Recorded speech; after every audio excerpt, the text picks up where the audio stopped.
সামনে বাচ্চারা ডেকে ডেকে বলবে, আল্লাহ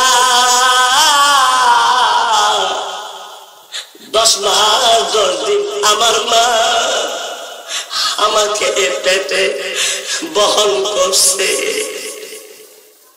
আমার মা আমাকে জন্ম দিতে যাইয়া যেই কষ্ট মা করেছে, এই কষ্টের গ্রাম আমার নাকে লাগে।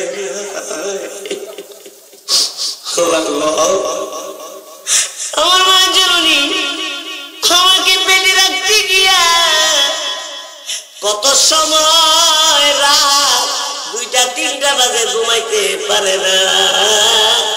আমি হাত পা আমার পেটের ভিতরে নাড়া দিয়েছি, মার ঘুম ভাঙছে রে। এত কষ্ট যন্ত্রণা মা বুক করেছে, এর কষ্টের গ্রাণ আমি পাই নাই। আল্লাহ রাব্বুল আলামিন এই বাচ্চাগুলোর সামনে মার বাপকে হাজির করবে। বাচ্চাটা মার সামনে দাঁড়াইয়া হা হা করে তাকায়া থাকবে। বাচ্চার মা ডেকে বলবে, কি কি রে, আয় আমার কোলে আয়। বাচ্চারা লাফ দিয়ে মার কোলে উঠবে আর ডেকে ডেকে বলবে, মা গো কত কষ্ট গো মা, তুমি আমার জন্য করছো। মা জননী এত কষ্ট তুমি আমার জন্য করেছ গো মা জননী। এই মা চলো তোমাকে জান্নাতের ভিতরে যাব। দুনিয়ার জমিনে অল্প সময়ের ভিতরে পৃথিবী ছেড়ে চলে আসছি আল্লাহর হুকুমে। মা গো জান্নাতের ভিতরে নিয়ে যাব গো মা।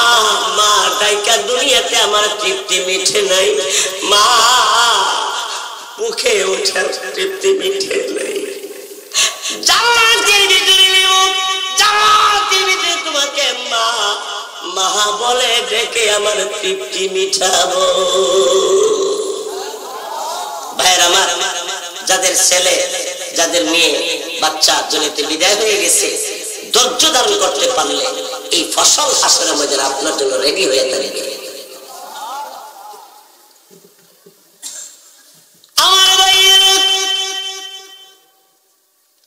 নবীজি উনি ওনার স্ত্রীকে ডাকতে বললেন, এই মারিয়া আমার ছেলে ইব্রাহিমের লাশ কাপড় দিয়া ঢাইকা রাখছো। মারিয়া রে আমার ছেলের মুখ থেকে চেহারা থেকে কাপড়টা একটু সরাও। নবীজি কাপড়টা একটু সরাইবার জন্য বলছেন। হযরতে মারিয়া রাদিয়াল্লাহু তাআলা আল্লাহু আকবার। নবীজি ছেলে ইব্রাহিম চেহারা থেকে কাপড়টা একটু সরানোর পরে নবীজি চোখের পানি রাখতে পারলেন না। নবীজি নিজে কাঁদতে আরম্ভ করতেছে। নবীজি ইব্রাহিমকে ছেলেকে লক্ষ্য করে কাঁদে। হযরত মারিয়া বললেন, ইয়া রাসূলুল্লাহ, কাঁদেন কেন আপনি?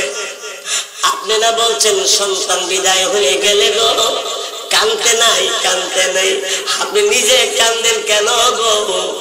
আল্লাহ নবী তখন ডাকতে বললেন, মারিয়া রে চোখের পানি কারো কন্ট্রোলে নয়। এই মারিয়া আমার ইব্রাহিম রে দেখ, আমি একটু বুকে জড়াইয়া দেই। দুইটা ঠোঁটের মধ্যে নবীজি চুমা দিলেন আর বললেন, আমি আমার বাচ্চারা জীবনে কত চুমা দিছি,